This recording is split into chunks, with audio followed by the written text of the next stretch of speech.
دنیا جو چاہے کہتی ہو، خدا کرے خدا کرے خدا کرے، میری بھی اور تمہاری بھی، اور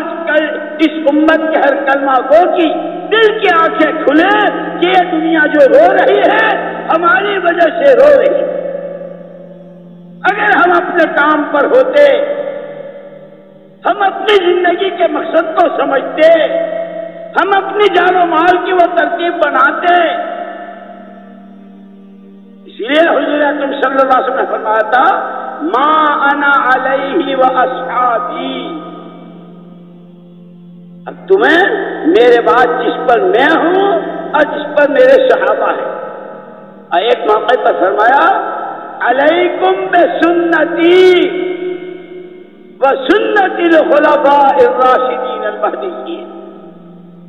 جس راہ میں چلا ہوں، میری راتیں، میرے دن،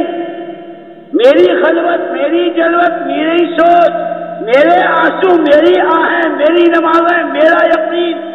میرا امت پر شفقت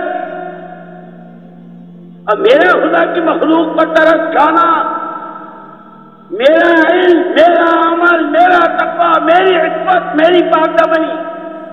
میری سچائی، میری صداقت، میری امانت، علیکم بسنت۔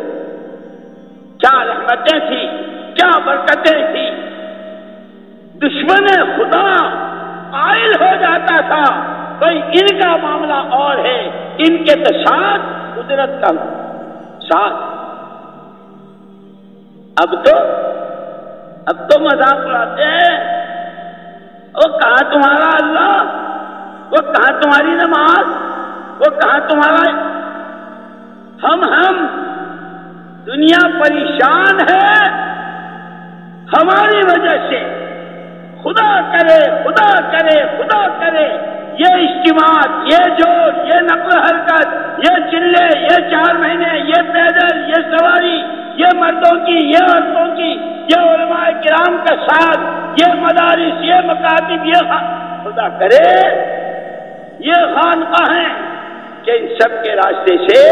امت کی جان و مال اور امت کی صلاحیتیں وہاں لگے جہاں محمد صلی اللہ علیہ وسلم نے اپنے زمانے میں صحابہ کی لگوائی۔ اصل ہماری جان کے لگنے، ہمارے مال کے لگنے اور ہماری صلاحیتوں کے استعمال ہونے کی جگہ وہ چیز ما انا علیہ و اصحاب۔ آگے خلفائے راشدین، اسی لیے مولانا یوسف صاحب رحمۃ اللہ علیہ عجیب بات فرماتے تھے جب خلافت راشدہ بیان کرتے تھے، فرماتے تھے جب تک امت ان 2 بنیادوں پر رہے گی، اپنی جان، اپنا مال، اپنی صلاحیتیں صدیقی بنیادوں پر، فاروقی بنیادوں پر، خدا وہ کر کے دکھائے گا۔ اللہ تو آج بھی وہی ہے جو حضور کے زمانے میں تھا، جو بدر کے وقت میں تھا، جو تبوک کے موقع پر تھا، اور جو بنو اسرائیل کے موقع پر تھا، اور جو قوم عاد کے موقع پر تھا، اور جو فرعون کو ڈبو رہا تھا، اور جو قارون کو دسا رہا تھا، اور جو تاتار کے مقابلے میں مسلمانوں پر اپنی پکڑ کا ہاتھ ڈال رہا تھا۔ اللہ الآن کما کان، آج بھی اپنی اسی قدرت کے ساتھ فرماتے تھے صدیوں کے بعد اللہ نے یہ سادہ اور آسان ایسی محنت دی ہے کہ جو کسی گروپ کے ساتھ، کسی قوم کے ساتھ، کسی برادری کے ساتھ، کسی خاندان کے ساتھ، کسی شخصیت کے ساتھ، کسی کے ساتھ محسوس نہیں۔ جس نے کلمہ پڑھا اللہ کی توحید کا اور جس نے کلمہ پڑھا محمد صلی اللہ علیہ وسلم کی رسالت کا، وہ ذمہ دار ہے،